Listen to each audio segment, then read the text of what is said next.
Good morning. Thank you for coming.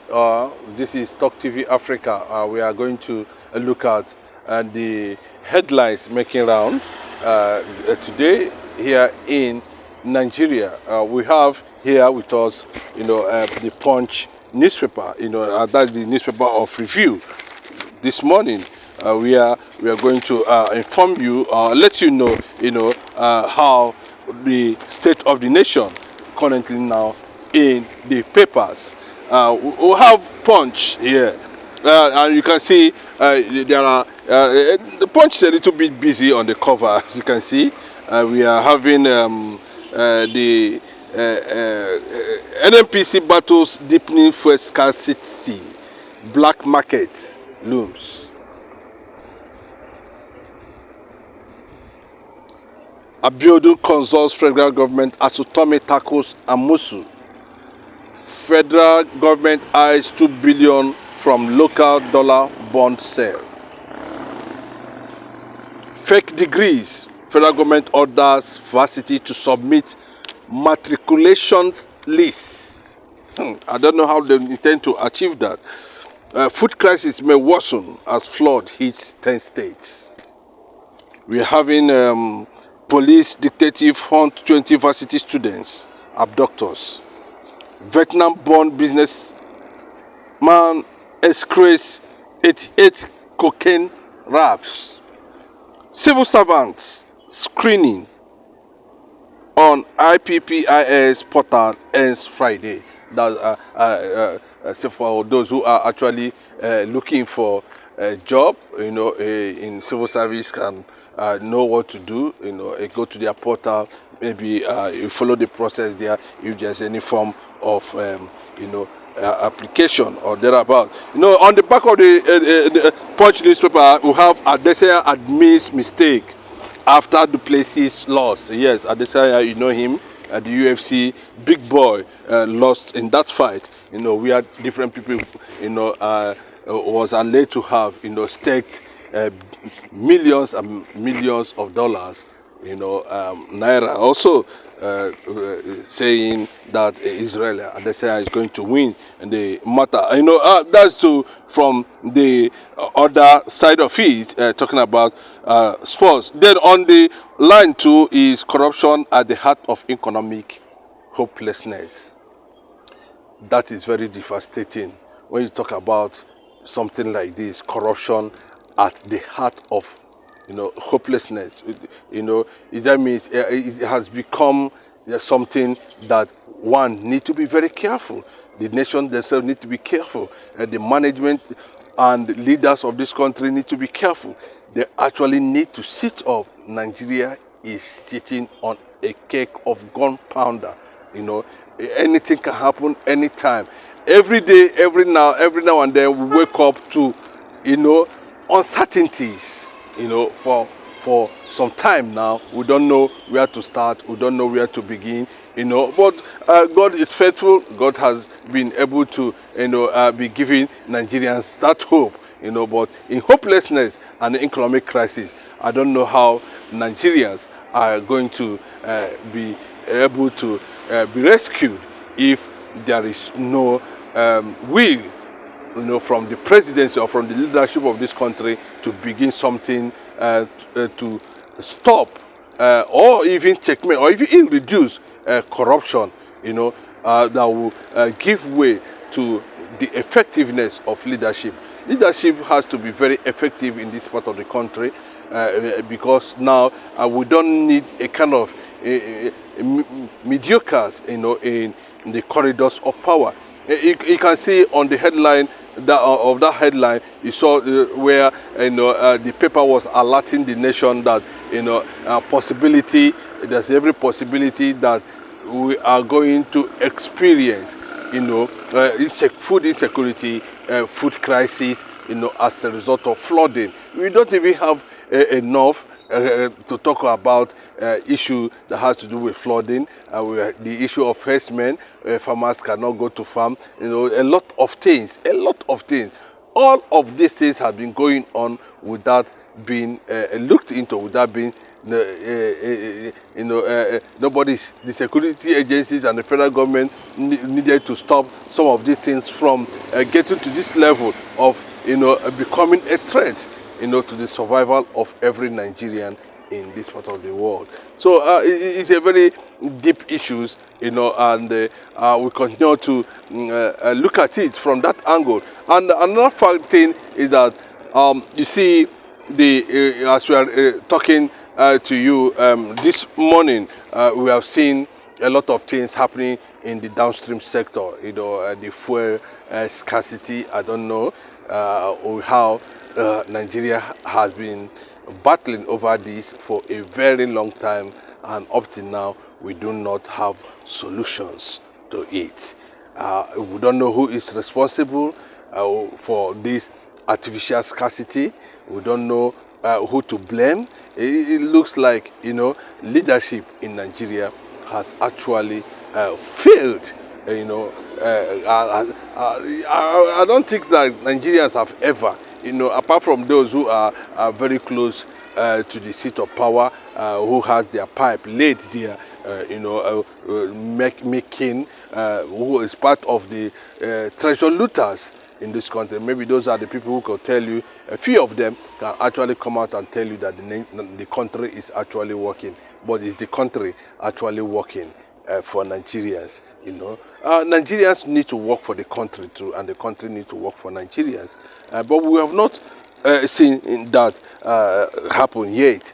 Instead, we keep on having news making around that people who are in the position of authority are using it against the citizens of the country. Look at the issue of jet, presidential jet that was confiscated somewhere in France, involving a Chinese company and Nigerian government. At the end of the day, we saw from two former governors, struggling to defend the mysteries surrounding what have led to the seizure of 3 presidential jets. Even though we are hearing that one has been, returned or freed.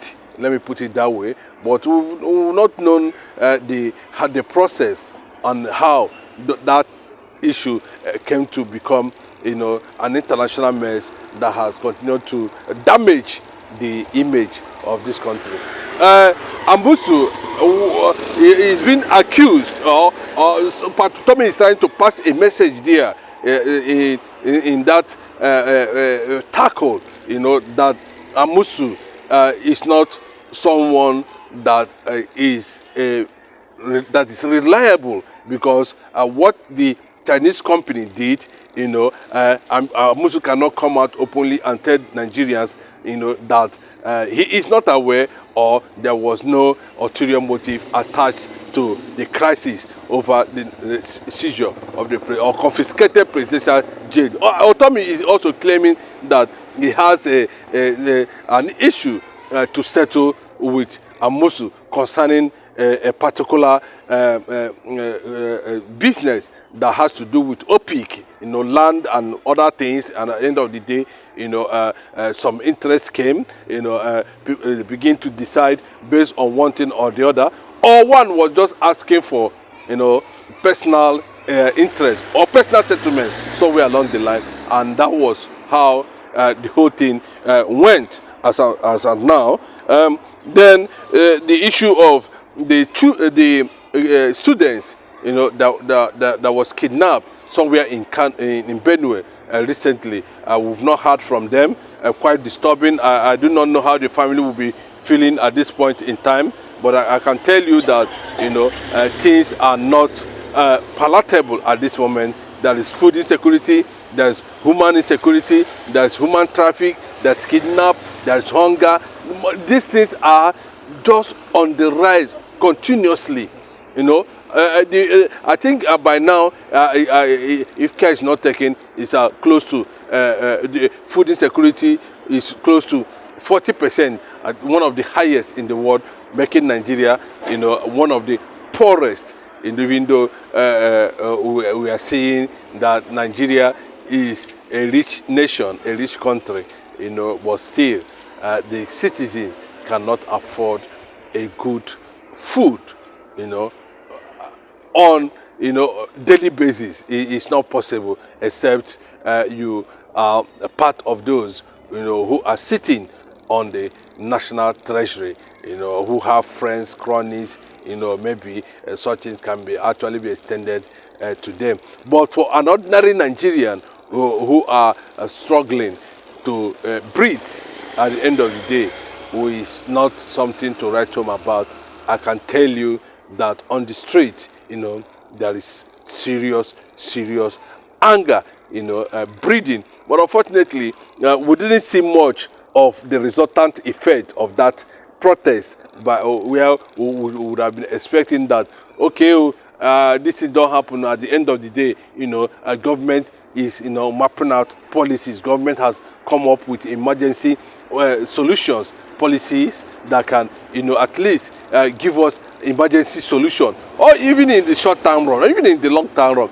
Government has the capacity to do that, given the manner in which they do their own thing. I can tell you that the president have just acquired 150 billion naira worth of aircraft, presidential aircraft, a brand new one. Why the citizens, I don't know, it's just something quite disturbing if that story is actually something to write home about. But that is the game for this morning anyway. And within the week, to just to add one or two things on what was, just to give you a review of the past week, what actually played out in the social media, and what also is an issue Nigerians have not really come to terms with, the issue of the recent statement credited to the Finnish ambassador Elina, making a statement that that the Finnish government might likely take up some certain actions, if it is real, that against one of the separatist leaders, based in Finland, talking about Simone. So many issues, last week, and also came up. There was those who were actually backing the constitutional conference. The people have been calling for it. People have been calling for a new constitution. Nigeria needs to be rebuilt. There's need to rebuild Nigeria. If we must move forward, Nigeria needs to be that issue needs to be looked into. Nigeria needs to harness whatever they actually have as an access, as a nation, as a people. Then secondly, we are looking at the issue that has to do with how a certain man also was involved in the sponsorship of insecurity in some part of the country. We don't know from a good source. We are hearing news that currently now he's being interrogated. I don't know. He has been part of the system for so long, but no matter how you look at it, we hope that something good will be able to come out of that, and some of these issues put to rest once and for all. It's not a beautiful day for so many Nigerians at this point in time, especially those who could not be able to, afford something on the table, with families, looking at uncertainty staring them on the face. This is where we hope to, have a day for today. We continue to put it across to you, believing that the leaders of this country will be able to do certain things that will also make Nigerians enjoy the dividend of democracy. Then on the last note, let me just respond to, put it very clearly, what the former president Olusegun Obasanjo was trying to say concerning the issue of, Lagos must go. I think he has added his voice on that regard, and people have also commended him for speaking up at the end of the day. We've seen Bode George making out a prominent politician in Nigeria saying something. And of course, these are the indigenous people, and making it very clear that those who were behind that, were not indigenous of Lagos. Lagos have indigenous and non-indigenous Yorubas, might likely has been fingered to have been behind that campaign. For so far so good. This is where we intend to share this little moment with you as you keep a date, or by checking or even sharing this platform on with your friends, Talk TV Africa. Thank you and good morning.